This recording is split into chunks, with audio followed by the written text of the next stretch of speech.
সততাৰ দোকান বিশ্বাসৰ বজাৰ গোলাঘাটত ঠায়ে ঠায়ে গঢ় লৈ উঠা দোকানীবিহীন দোকানে এতিয়া সকলোৰে আকৰ্ষণৰ কেন্দ্ৰবিন্দু হৈ পৰিছে। পৃথিৱীৰ পৰা এতিয়াও মানৱীয় সততা আৰু বিশ্বাসৰ মূল্যবোধ হেৰাই যোৱা নাই। সেয়া প্ৰমাণ কৰিছে গোলাঘাটৰ কেইজনমান কৃষকে স্থাপন কৰা কেইখনমান বিশেষ দোকানে। গোলাঘাটৰ যোগীবাৰীত আৰু ঢেকিয়ালত দোকানীবিহীন দোকান, য'ত সামগ্ৰী ক্ৰয় কৰি নিৰ্দিষ্টকৈ থৈ যায় বাকচ নাইবা অনলাইনযোগে পইচা দিয়াৰ ব্যৱস্থা কৰিছে গৰাকীয়ে।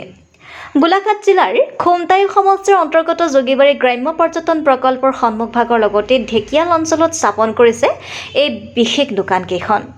নাম বিশ্বাসৰ দোকান, সততাৰ বজাৰ। দোকানখনত ঘৰুৱাভাৱে উৎপাদিত শাক পাচলিৰ পৰা আৰম্ভ কৰি নতুন চাউলৰ লগতে মাংস।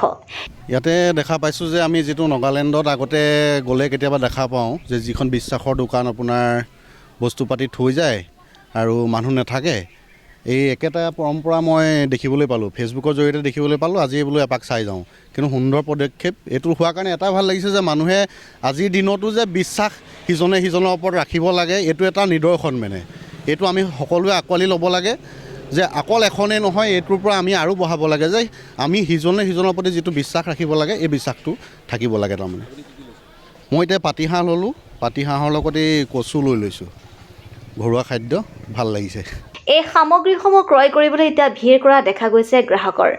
নিজৰ নিজৰ পচন্দ অনুসৰি সামগ্ৰীসমূহ ক্ৰয় কৰি নিৰ্দিষ্ট কৰি থোৱা বাকচ নাইবা অনলাইন যোগে আদায় কৰিছে মূল্য। ইয়াৰ উপৰিও প্ৰতিটো সামগ্ৰীৰ মূল্য নিৰ্ধাৰণ কৰি একোখন সৰু কাগজত লিখি থৈছে সামগ্ৰীসমূহৰ ভিতৰত। এই মালিকবিহীন দোকানৰ স্বত্বাধিকাৰী বিমল কোঁৱৰে এই সম্পৰ্কে জানিবলৈ দিয়া মতে, খুমটাই সমষ্টিৰ বিধায়ক মৃণাল শইকীয়াই সামাজিক মাধ্যমত এটা পোষ্ট দিছিল আৰু তাৰ পৰাই আকৰ্ষিত হৈ আৰম্ভ কৰিলে আৰু এতিয়া সুন্দৰ সঁহাৰি লাভ কৰিছে। সেই পোষ্টত আছিল মালিকবিহীন দোকান ঠিক নাগালেণ্ডত তেনেদৰে আছে, মই তেনেকৈ এইখন মালিকবিহীন দোকান দিছোঁ। ক্ৰেতাৰ ওপৰত বিশ্বাসত এই দোকানখন খুলি থৈ গুচি যায়। গোলাঘাটৰ পৰা চন্দন কৰ্মকাৰ ৰিপৰ্টাৰ লাইভ অসম। কথাটো মানে এনেধৰণৰ, মই এই MLA ছাৰৰ এটা পোষ্ট পালোঁ, তাতে মানে ফেচবুকত পোষ্ট এটা দিছিলে, নগালেণ্ডৰ হয় এনেকৈ। তাতে এনেকুৱা মানে এইটো যিটো ষ্টাইল কৰিলোঁ, সেইটাত তেনেকুৱা মানে দেখিলোঁ মই যে মানুহ চানুহ নাই, তাত বস্তুবিলাকৰ ৰেট লিখি থৈ দিছে আৰু এটা বক্স দিছে পইচা থ'বৰ কাৰণে। আৰু তাতে অনলাইন ছিষ্টেমটো তাত মই নেদেখিলোঁ, কিন্তু মই ভাবিলোঁ অনলাইনটো মই ইয়াত কৰি দিওঁ হয় নেকি বোলো, আজিকালিতো অনলাইন যুগ। সেয়াই আৰু সেইটো ভাবি পেলাই মই এনেকৈ কৰিলোঁ। আজি মোৰ 4 দিন হৈছে এইখন দোকান। ধুনীয়া হেৰি, ভাল ধুনীয়া, ৰাইজৰ ধুনীয়া সঁহাৰি, ধুনীয়া হেৰি হৈছে। দোকান সেয়ে মই নাথাকোঁ ইয়াতে, মানে মই কাম বন কৰা মানুহ, ইটো সিটো খোজকাজ কাম বন কৰি থাকোঁ, সেইটো কাৰণে।